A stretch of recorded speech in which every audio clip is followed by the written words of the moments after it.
Yung kananay. Mino natin na yung kananay. Ayan. Munggo na may pata. Nagisan ako ng pang-ricado doon. Pero nakakahasalang na yung munggo sa pata. Nagisan ko muna ito kananay.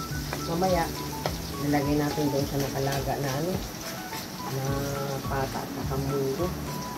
Kailangan gisahin natin yung ricado para masarap. Ito lang mino natin ngayon kananay.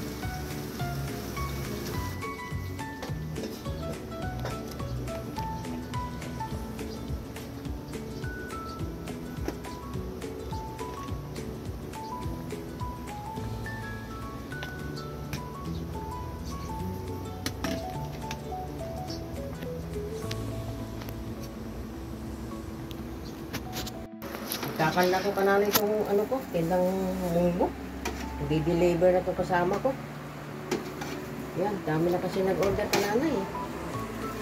Abang hindi pa naluto kanana eh, dami ng order.